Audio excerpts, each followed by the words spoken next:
The concrete is cold enough to ache.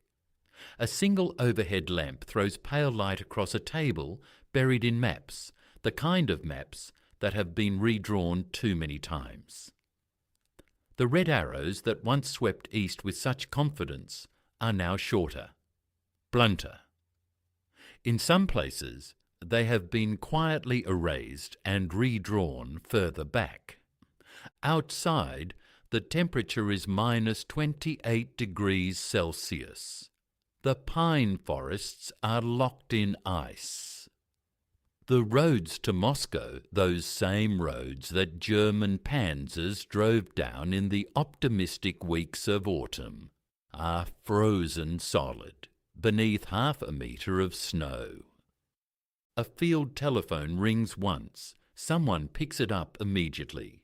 There is a brief exchange, almost inaudible, then silence.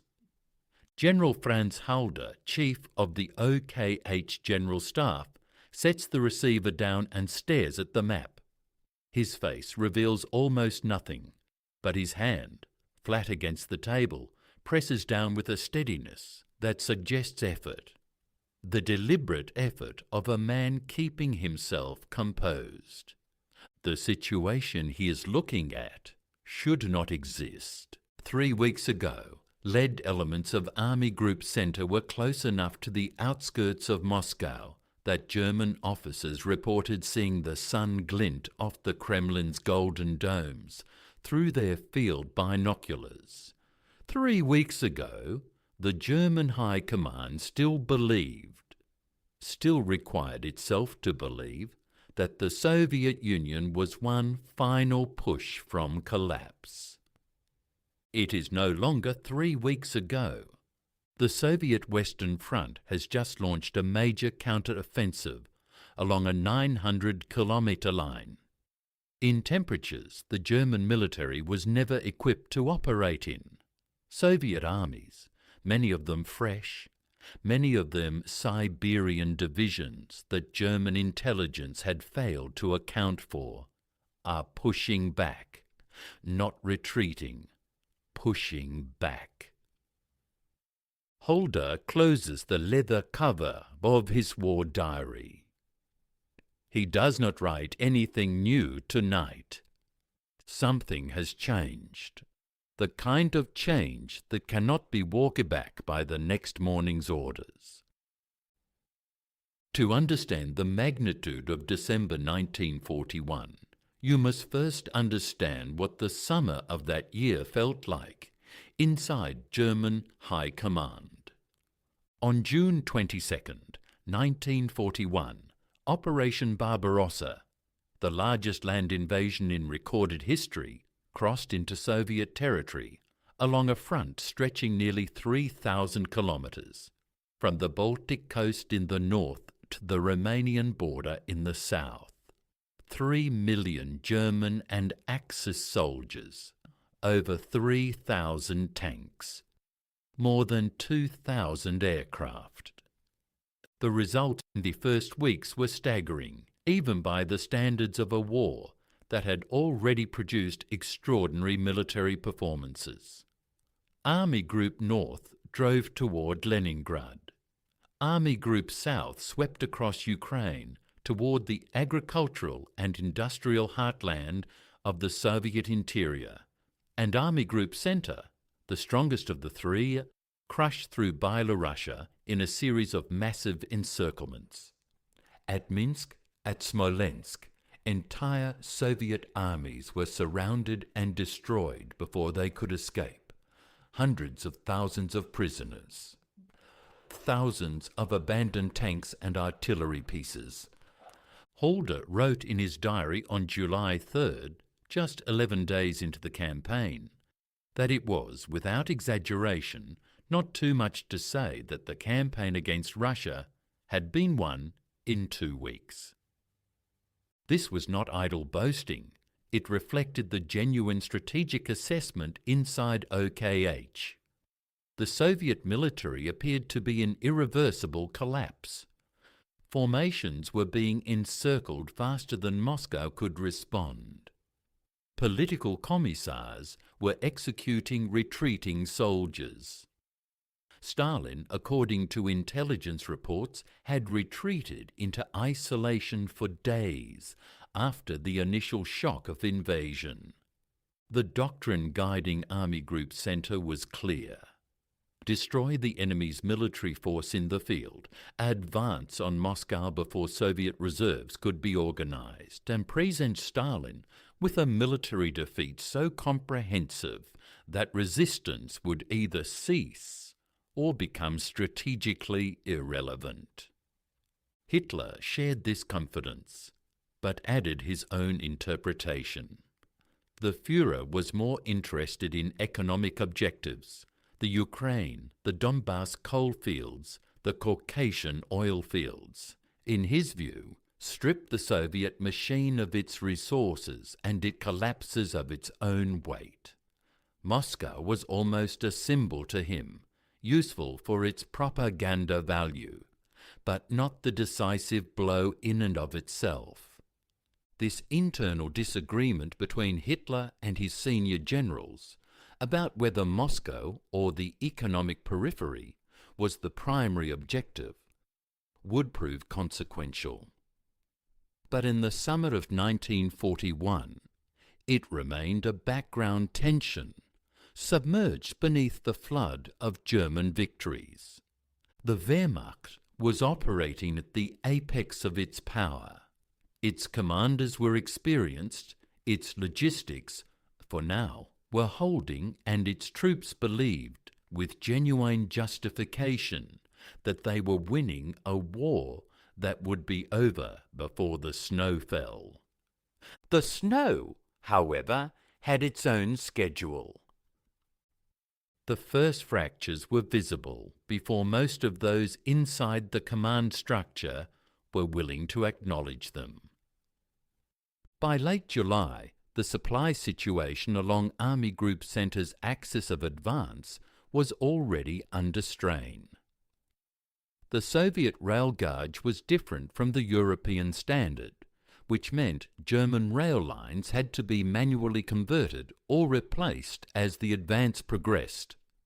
A slow, labour-intensive process that could not keep pace with the rate of the offensive.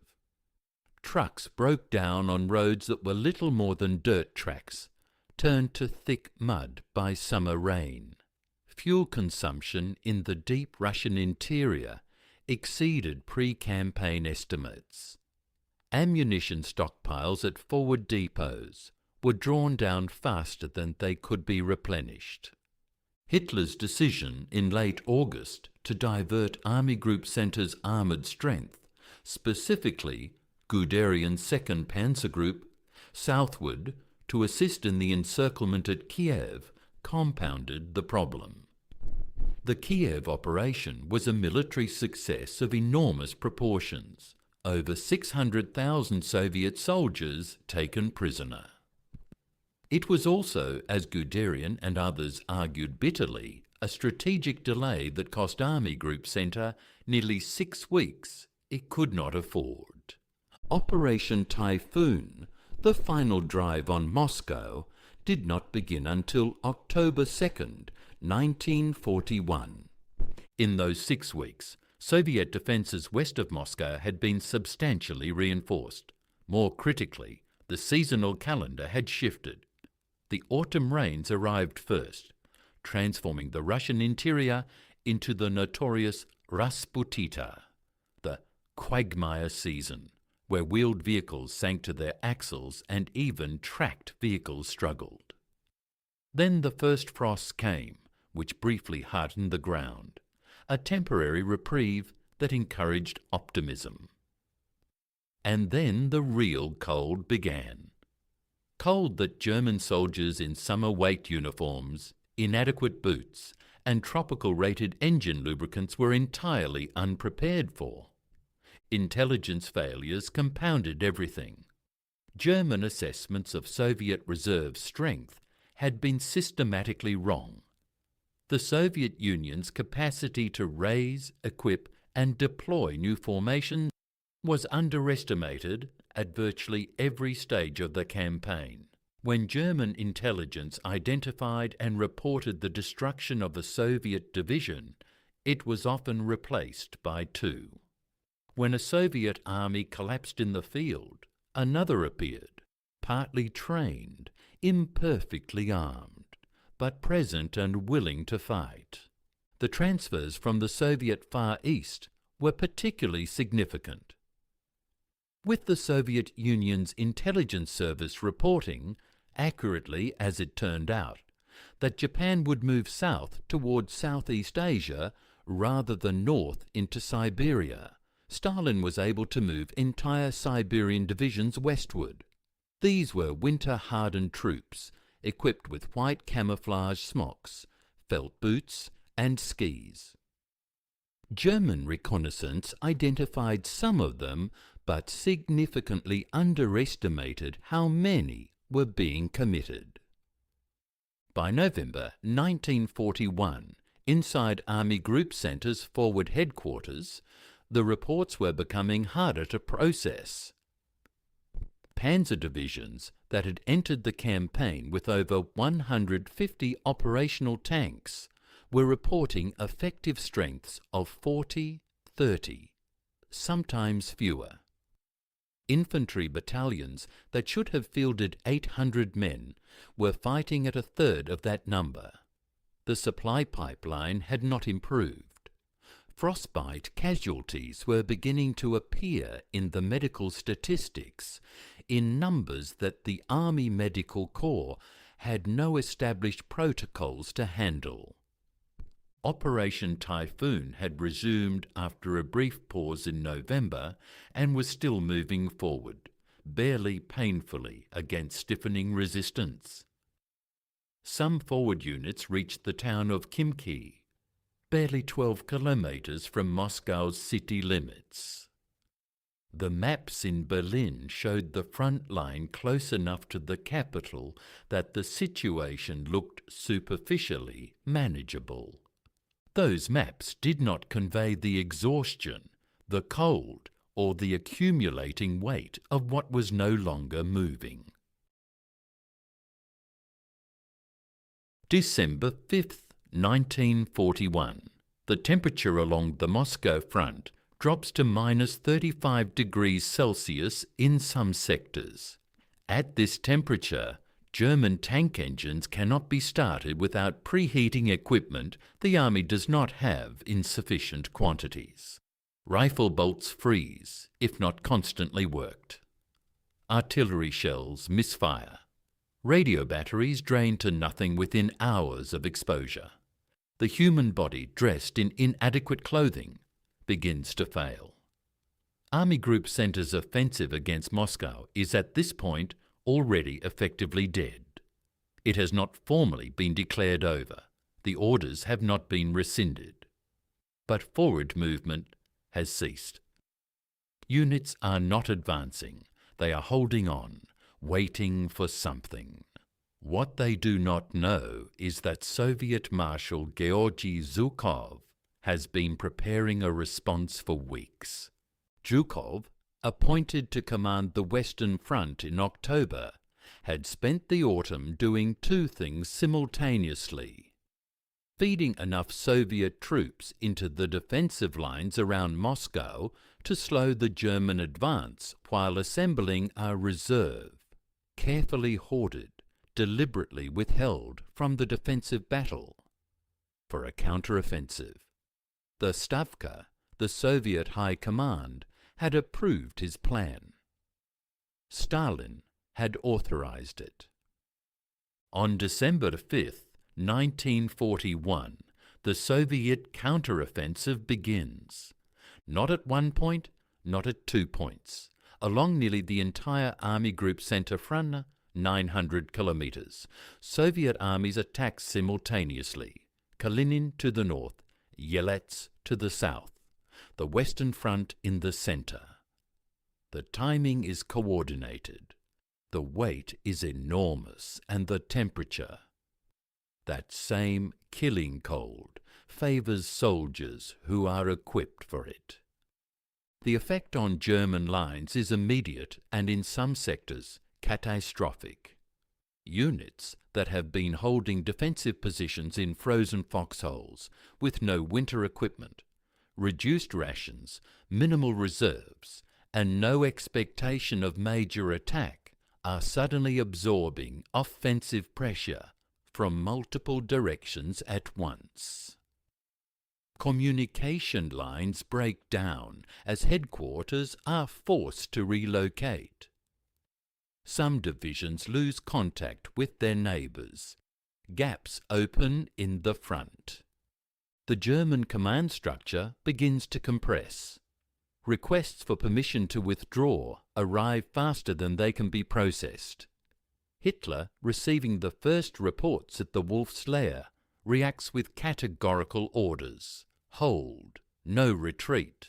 Every position to be held to the last man. Some of these orders are tactically catastrophic. Units ordered to hold position that have already been flanked are cut off. Others, allowed to retreat in controlled fashion, manage to establish coherent new lines. The difference in most cases is whether the local commander acts on his own judgment before the order arrives from above, or waits. Guderian's 2nd Panzer Army, already overextended south of Moscow, is in particular danger. His reports to Army Group Centre headquarters on December the 6th are stark. The army cannot hold its current line. It must withdraw or face destruction. The response from above is unambiguous. Hold. Guderian withdraws anyway. He is subsequently relieved of command. So is Field Marshal Walter von Brauchitsch, Commander-in-Chief of the Army. So is Field Marshal Fedor von Bock, commanding Army Group Centre. So is Field Marshal Wilhelm Ritter von Leeb, commanding Army Group North. In the space of 2 weeks in December 1941, Hitler fires 4 of his most senior commanders and assumes personal command of the army. The message is explicit. The generals have failed. The Führer will direct the defence personally. What is not said, what no one says aloud in any meeting, in any headquarters, is that the situation is no longer responding to command decisions the way it once did. The conference room at the Wolf's Lair on the evening of December 16th is quiet in the way that rooms become quiet when men are choosing their words with unusual care. Halder is present. Keitel is present. Hudel is present. Hitler stands at the map table. He has been standing for a long time. His finger traces the current front line, then moves slightly east to where the front line was supposed to be. The gap between those two positions is the conversation no one is having directly. Hitler's argument is internally consistent. Withdrawal creates a cascade effect. When one unit retreats, its neighbour's flank is exposed. That neighbour retreats to cover the flank. The neighbour's neighbour then retreats. Controlled withdrawal becomes rout, becomes collapse. He has seen it happen. He believes, and in this specific argument he has a historical basis, that the order to hold is the only thing standing between tactical retreat and the kind of destruction that overtook Napoleon's army on this same ground, in this same winter, 129 years earlier. His generals mostly do not disagree with the underlying logic. What they argue carefully is that holding requires resources the army does not have: winter clothing, fuel, ammunition, replacement troops. Without these, holding means dying in place. Effective destruction accomplished more slowly and more wastefully than a controlled withdrawal. The meeting does not resolve anything cleanly. It rarely does. Hitler restates the order to hold. The generals make notes. Someone asks about the supply situation on the Smolensk rail line. A staff officer provides figures. The figures are inadequate. Everyone in the room knows this. The meeting moves on. What is visible in these weeks, in the detailed record of Holder's diary, and in the surviving after-action reports, is the emergence of a fundamental discontinuity between the war that the German High Command is describing in its orders and the war that is actually occurring on the ground. Orders are issued for counterattacks by formations that, when checked at the divisional level, exist primarily on paper. Reserve panzer brigades committed to plug breakthroughs arrive with 12 tanks where 60 were reported. Airfields intended to provide close air support are themselves under ground attack. The map in Berlin shows a front line. In many places, the front line is a convenient abstraction.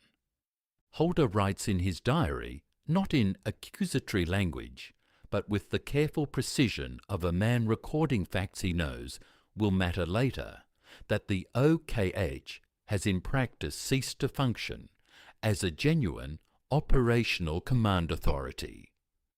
Decisions are being made above it, around it, without it. He continues to perform his duties. He does not resign. He writes his diary. In the field, the psychological toll is accumulating in ways that do not appear in operational reports.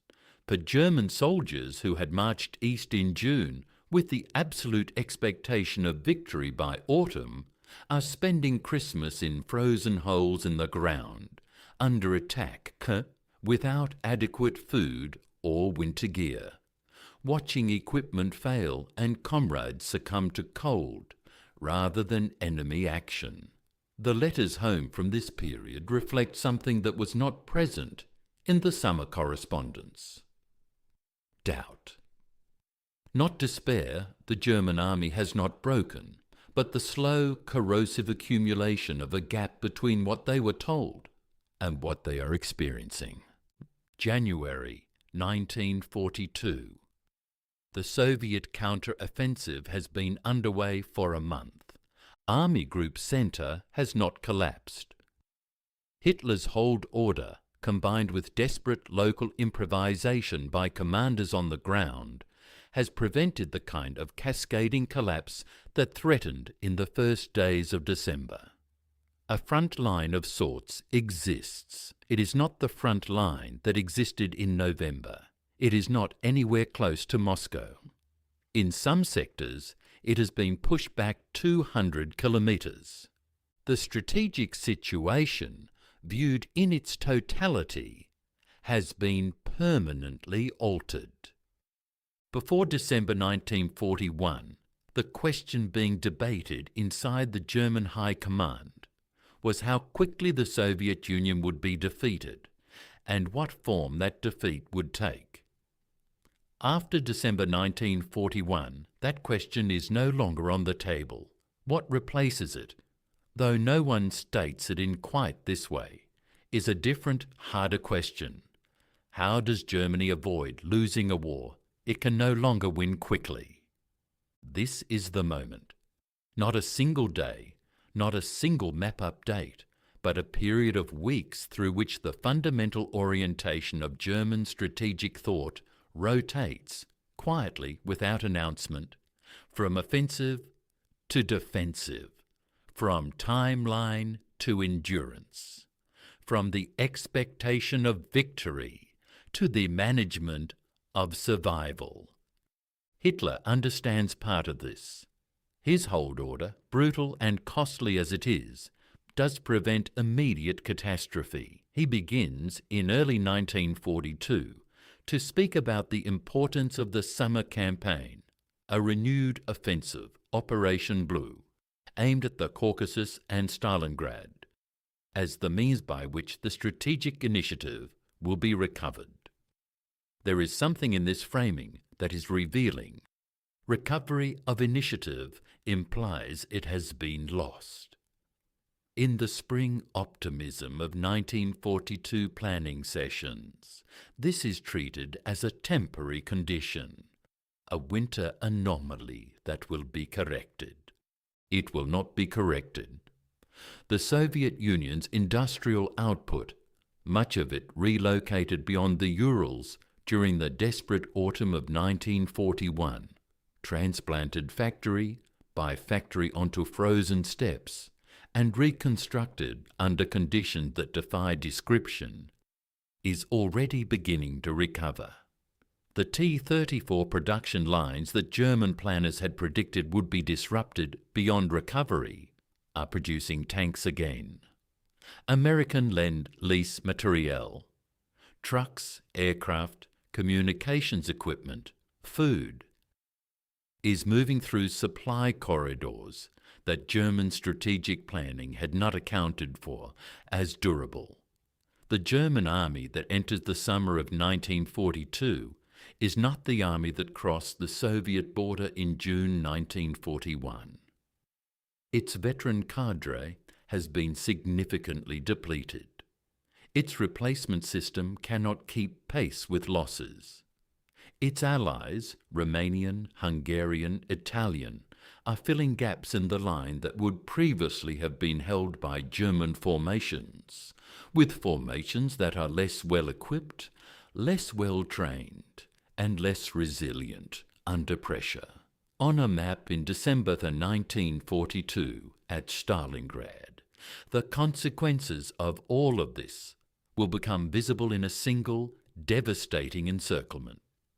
But the trajectory was set a year earlier, in the ice and silence of that winter in front of Moscow. In Halder's diary, there is an entry from late December 1941 that does not speak in dramatic terms.